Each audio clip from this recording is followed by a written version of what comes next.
Hello friends, मैं हूं गौरव और ब्रेन में हर रोज 34 जीबी का इंफॉर्मेशन लोड किया जाता है। यानी एक हफ्ते का 238 गीगाबाइट्स, मंथ का 120 गीगाबाइट्स, साल का 12,410 गीगाबाइट्स। और अगर आप 20 साल के हो तो 2,48,200 गीगाबाइट्स। और समय के साथ दिमाग के अंदर का डेटा बढ़ते जा रहा है, तो आखिर ये रुकेगा कब? क्या है आपके दिमाग की कैपेसिटी, आपके दिमाग की लिमिट? वेल, कैपेसिटी डिवाइड हो जाती है 2 पार्ट्स में। नंबर 1 स्टोरेज कैपेसिटी और नंबर 2 प्रोसेसिंग कैपेसिटी। स्टोरेज का मतलब होता है डेटा को भर के सेव करके रखना, जैसे हम किसी हार्ड ड्राइव में करते हैं कंप्यूटर के। और हमारे बॉडी में डेटा कौन सेव करता है? Yes, DNA. हमारे बॉडी के सारे ऑर्गन्स के सेल्स में डीएनए मौजूद है, आपके दिमाग के सेल्स न्यूरॉन्स में भी। स्टीफन स्मिथ, जो मॉलिक्यूलर और सेलुलर फिजियोलॉजी के प्रोफेसर है, उनका कहना है कि ब्रेन जो मोर देन 200 बिलियन न्यूरॉन से बना हुआ है, वो एक दूसरे के साथ 10,000 से भी ज्यादा टाइनी ब्रिजेस से जुड़े हुए होते हैं, जिन्हें सिनेप्सिस कहा जाता है। इन कॉन्टैक्ट से हर 1 सेकंड में 1000 से भी ज्यादा नर्व इंपल्सेस ट्रांसमिट होते हैं। Now just try to get a grasp of it. 2 billion neurons, हर एक साथ 10,000 से भी ज्यादा सिनेप्सिस, और उनमें हर 1 सेकंड 1000 इंपल्सेस का ट्रैवल करना हमें हमारे सेम क्वेश्चन पे वापस ले आता है। What is the capacity of the brain? साल 2010 के साइंटिफिक अमेरिकन के एक आर्टिकल के अनुसार हमारे ब्रेन की मेमोरी कैपेसिटी 2500000000000000 बाइट्स है, जिसमें ब्रेन करीबन 30 लाख आवर्स के टीवी शोज बेझिझक स्टोर करके रख सकता है। पर दिमाग का ऐसा इस्तेमाल क्या हम कर रहे हैं? क्या हम ब्रेन को फुल कैपेसिटी में यूज कर रहे हैं? क्योंकि साल 2013 के the Michael J Fox foundation, इनके एक सर्वे के अनुसार अमेरिका की 65% पॉपुलेशन थिंक्स कि ह्यूमंस अपने पूरे ब्रेन में से सिर्फ 10% हिस्सा ही यूज करते हैं। एंड आई एम श्योर आपने भी ऐसे ही बहुत सारे फैक्ट्स या फिर पोस्ट देखे होंगे सोशल मीडिया पर। बट सिर्फ 10%, is it really true? Well, theoretically yes and practically no. देखो, जब आप कोई भी साउंड को रजिस्टर करते हो तो वो साउंड ईयर ड्रम से ब्रेन के ऑडिटरी कॉर्टेक्स में जाके स्टोर होता है। उसी तरह से कोई भी फूड खाने के बाद उसका टेस्ट तभी आता है जब टंग के रिसेप्टर्स ब्रेन के गस्टेटरी कॉर्टेक्स में उस फूड के टेस्ट के इंफॉर्मेशन को पहुंचाते हैं। और ये दोनों भी ब्रेन के 10% से कहीं छोटे पार्ट्स हैं, which means kind of theoretically उनकी सोच सही है, बट प्रैक्टिकली हमारा ब्रेन एक समय पर कई सारी चीजें कर रहा होता है। वेल, ये तो आप आगे वीडियो में जानोगे ही, लेकिन एक चीज जो आपके लिए जानना और भी बेहद जरूरी है, वो ये है कि इंडिया में करीबन 18% स्टूडेंट सेकेंडरी लेवल के एजुकेशन को पूरा करने के पहले ही ड्रॉप आउट कर लेते हैं। और इसकी वजह है इंडिया के लोगों की पॉवर्टी। पर अगर आपके बच्चे या आपके किसी अपने के एजुकेशन में फाइनेंस एक ऑब्स्टिकल बन के खड़ा हुआ है, तो उस ऑब्स्टिकल को हटाने के लिए मैं आपके लिए लेकर आया हूं अनअकैडमी कॉम्बैट, जो आपके बच्चों को क्वालिटी एजुकेशन दिलवाने के लिए साल में 1-2 बार नहीं, हर संडे को टेस्ट कंडक्ट करता है, जिसमें हर संडे 1 करोड़ तक के स्कॉलरशिप जीतने का मौका आपको मिलता है। और इस टेस्ट को देने के लिए और स्कॉलरशिप पाने के लिए आपको सिर्फ अनअकैडमी के स्मार्ट एप्लीकेशन की जरूरत है, जहां आपको 60 मिनट्स के लाइव टेस्ट में सिर्फ 30 क्वेश्चंस के आंसर करने होते हैं। और ये टेस्ट 3 कैटेगरीज के हिसाब से अलग अलग टाइमिंग्स पर होता है, जैसे क्लास 6, 7 और 8 का टेस्ट दोपहर को 12 बजे होगा, और वहीं क्लास 9 का टेस्ट सुबह 11 बजे और क्लास 11 का टेस्ट 1 बजे होता है। और ये सारे ही टेस्ट हिंदी और इंग्लिश लैंग्वेजेस में कंडक्ट किए जाते हैं, जिनमें आने वाले सारे क्वेश्चंस के डिटेल वीडियो सोल्यूशन बच्चों को टेस्ट के बाद दिए जाते हैं। यही नहीं, टॉप 25 स्टूडेंट्स को सर्टिफिकेट मेरिट भी प्रोवाइड किया जाता है। तो व्हाई वेट? इस टेस्ट को रजिस्टर करने के लिए आप वीडियो के नीचे दिए डिस्क्रिप्शन में मौजूद लिंक से ऐप को डाउनलोड कर सकते हो, और मेरे कोड SET10 को यूज करके सिर्फ 3 इजी स्टेप्स में रजिस्टर करके इस ग्रेट अपॉर्चुनिटी का पूरा फायदा उठा सकते हो। और हाँ फ्रेंड्स, 28 ऑफ दिसंबर, 29 और 30 को मैं 3 लाइव सेशंस लेने वाला हूं बैक टू बैक, जिसमें मैं आपके सभी आस्क जीएसएफ के क्वेश्चंस को आंसर करूंगा। और फर्स्ट सेशन में क्वेश्चंस आंसर होंगे related to science, space, facts, और सेकंड में ask me anything related to career guidance या फिर मेरा profession youtubing and running a company. और थर्ड सेशन में फर्स्ट सेशन में डिस्कस किए गए क्वेश्चंस के बेसिस पर क्विज होगा, जिसमें विनर को मिलेगा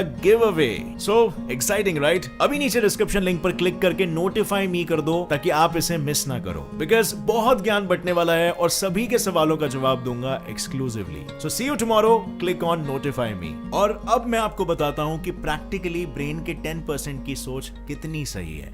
जैसे अगर आप कोई मूवी देख रहे हो तो उस समय आप उसके विजुअल्स रजिस्टर कर रहे होते हो, मूवी का साउंड रजिस्टर कर रहे होते हो और साथ साथ आप पॉपकॉर्न्स भी खा रहे होते हो, है ना।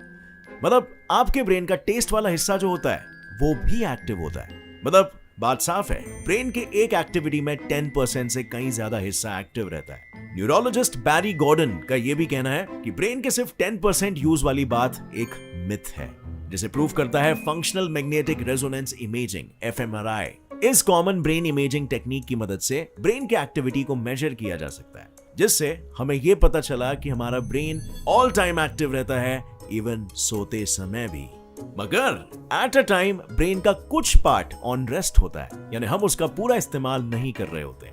तो क्या 100% ब्रेन का यूज किया तो आप सुपर बन जाओगे? अब काइंड ऑफ यहां पर सिचुएशन एक कंप्यूटर प्रोसेसर की तरह हो गया। आपने ये चीज नोटिस की होगी कि कभी भी आप कंप्यूटर प्रोसेसर को 100% यूटिलाइजेशन में यूज करोगे तो वो ओवर हीट हो जाएगा और फिर अंत में बंद हो जाएगा, यानी कि आपका सिस्टम बंद।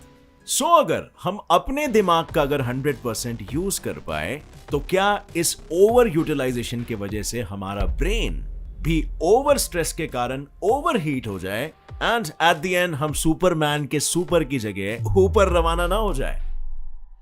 ह्यूमन ब्रेन इंफॉर्मेशन ट्रांसफर के समय इतनी पावर क्रिएट करता है कि उससे एक लाइट बल्ब भी जल सकता है, लेकिन इस दिमाग की बत्ती को 100% कैपेसिटी पर जलाने से ब्रेन के 100 बिलियन न्यूरॉन्स में मैक्सिमम कैपेसिटी के इलेक्ट्रिकल सिग्नल्स पैदा हो जाएंगे और ओवर हीटिंग से आपके ब्रेन का फ्यूज उड़ जाएगा। यस, इस ग्रैंड झटके की वजह से आप बेहोश हो जाओगे। सो अपने खुद के ब्रेन का 100% कैपेसिटी के साथ काम करना तो भूल ही जाओ।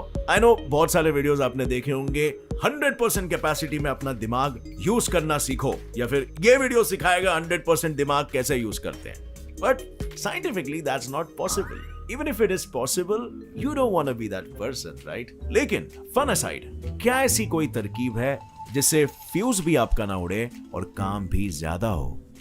Yes, increasing brain capacity. ऐसे कई वेज है जिनसे आप अपने ब्रेन की कैपेसिटी धीरे धीरे बढ़ा सकते हो।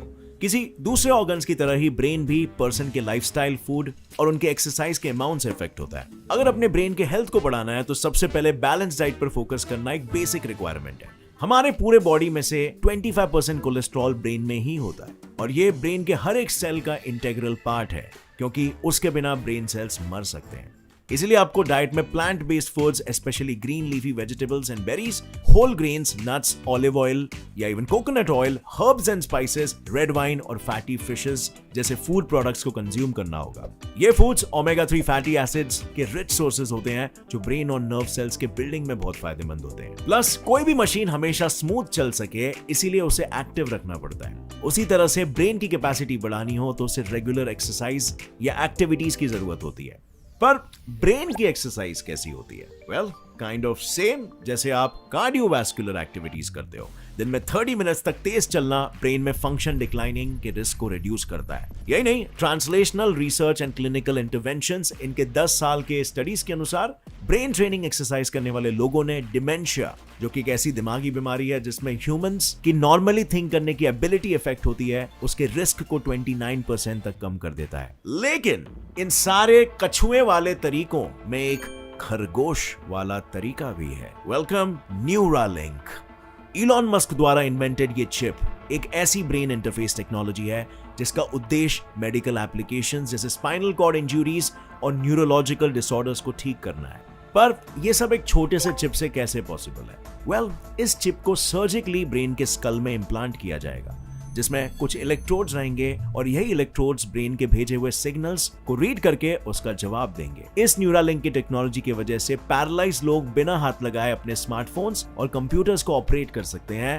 बट न्यूरालिंक सिर्फ इतने तक ही सीमित नहीं रहेगा। फ्यूचर में बढ़ती टेक्नोलॉजी के साथ इस न्यूरालिंक में भी कई बदलाव आ सकते हैं, जिसके अंजाम में शायद आगे जाकर वो आज के कंप्यूटर्स की तरह बन जाए। मतलब just think about it, brain computer बन जाएगा। सो उस वक्त तेज कौन होगा, कंप्यूटर या दिमाग?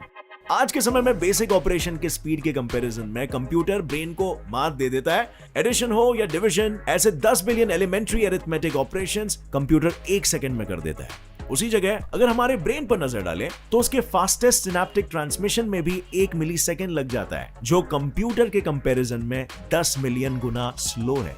ब्रेन के लिए नई चीजें सीखना बहुत आसान और तेज है, ये माना, लेकिन फिर भी ये सेम टाइम पर मल्टीटास्क करने में कंप्यूटर से बहुत पीछे है। जैसे अगर मैं आपको बोलूं उल्टी गिनती करते समय 2 नंबर्स के क्यूब्स का मल्टीप्लिकेशन कीजिए, तो ये सभी के लिए आसान नहीं होगा। बट ऐसा नहीं है कि ब्रेन हमेशा से कंप्यूटर से पीछे रहा है। ऑटोनॉमिक नर्वस सिस्टम को यूज करके ब्रेन भी मल्टीटास्किंग करता है। जैसे ब्रेन ब्रीदिंग, हार्ट रेट और ब्लड प्रेशर, इन चीजों को एक साथ कंट्रोल करता है। अगर कंप्यूटर लॉजिकल थिंग्स और कंप्यूटेशंस करने के लिए फास्ट है, तो ब्रेन आउटसाइड वर्ल्ड को इंटरप्रेट करने में और न्यू आइडियाज फॉर्म करने में बेटर है। इवन अगर हम स्टोरेज कैपेसिटी की बात करें, तो फोर्ब्स के 2017 के एक आर्टिकल के हिसाब से ह्यूलेट पैकर्ड एंटरप्राइज इस सॉफ्टवेयर कंपनी ने दुनिया का सबसे बड़ा सिंगल मेमोरी कंप्यूटिंग सिस्टम बनाया, जिसकी टोटल स्टोरेज करीबन 160 टेराबाइट्स जितनी है, जो ब्रेन के 2.5 पेटाबाइट कैपेसिटी के मुकाबले में कुछ भी नहीं है। लेकिन ऐसा कितने सालों तक रहेगा? अपोलो 11 जिस स्पेसक्राफ्ट से हम चांद पर पहुंच पाए थे, उसके ऑपरेटिंग सिस्टम की मेमोरी सिर्फ 64 किलोबाइट जितनी थी, जो आज के डिजिटल टोस्टर के मेमोरी से भी बहुत कम है। तो जब कुछ ही चंद सालों में हम टेक्नोलॉजी में इतने आगे बढ़ गए, तो क्या फ्यूचर में हम हमारे ब्रेन को भी मात दे पाएंगे? सॉफ्ट बैंक के सीईओ मासायोशी सोन के अनुसार 2047 तक हम टेक्निकल सिंगुलैरिटी के फेज में पहुंच जाएंगे। टेक्निकल सिंगुलैरिटी मतलब एक ऐसा दौर जहां आर्टिफिशियल इंटेलिजेंस यानी सुपर इंटेलिजेंट मशीन्स दुनिया को चलाएंगे। ये बहुत ही वियर्ड सिचुएशन होगा और ट्रस्ट मी, आपको इस बात का कोई अंदाजा नहीं होगा। सो डज दैट मीन कि ह्यूमन ब्रेन का कोई इंपॉर्टेंस तब नहीं रहेगा? Well, human brain remembering, planning, organizing या फिर डिसीजन मेकिंग जैसे कई एस्पेक्ट को कंट्रोल करता है। बट जैसे टाइम के साथ साथ प्रोसेसर अप्रचलित यानी स्लो होते जाता है, वैसे ही ब्रेन भी टाइम और एज के साथ अपनी कैपेसिटी खोने लगता है। जैसे जैसे उम्र बढ़ जाती है, बायोलॉजिकल सेनेसेंस यानी नेचुरल एजिंग के कारण ब्रेन का साइज श्रिंक होते जाता है, खासकर फ्रंटल कॉर्टेक्स, जिससे ब्रेन के याददाश्त में गिरावट आ जाती है और मेमोरीज याद रखना ब्रेन के लिए मुश्किल हो जाता है। क्या ब्रेन की कैपेसिटी में डिक्रीज सिर्फ एज और टाइम पर ही डिपेंड करता है? नहीं। International society for intelligence research के ISSN 0162896 जर्नल के अनुसार साल 1800 के बाद एवरेज IQ में हर दशक में 1.6 पॉइंट्स की कमी हुई है। और इसका कारण क्या था? वेल, पुराने समय में जब टेक्नोलॉजी इतनी एडवांस नहीं थी, तब हम चीजों को याद रखने के लिए स्मार्टफोन जैसे डिवाइसेस का नहीं बल्कि ब्रेन का इस्तेमाल करते थे। इसका बेस्ट एग्जांपल है नेविगेशन सिस्टम। नेविगेट करने के लिए GPS पर भरोसा करना आपके सेंस ऑफ डायरेक्शन को डिस्ट्रॉय कर देता है, जो नेचुरली हम में होता है, और इसे प्रैक्टिस करते रहना होता है। और इस सेंस को विकसित करने के लिए हमारे पूर्वजों को हजारों साल लग गए थे। सो जब हमारी सारी कैपेबिलिटीज धीरे धीरे कम होती जा रही है, तो फ्यूचर में हमारे पास बचेगा क्या? No brain? वेल, अभी यस ब्रेन है, तो भी इसके अंदर क्या है? Fake memories. आपने विस्पर गेम तो खेला होगा। एक पर्सन कोई बात या स्टोरी किसी दूसरे पर्सन के कान में बताता है और वो इंसान सेम वे में स्टोरी को आगे पास करता है। कई सारे लोगों द्वारा इंटरप्रेट करने के बाद आखिर तक पहुंचते पहुंचते स्टोरी में कई सारे चेंजेस हो जाते हैं। और ठीक इसी वे में हमारा ब्रेन मेमोरीज को मैनिपुलेट करता है। कोई भी इंसिडेंट होते समय ब्रेन उन्हीं चीजों को याद रखता है जो उस समय उसे इंपॉर्टेंट लगती है।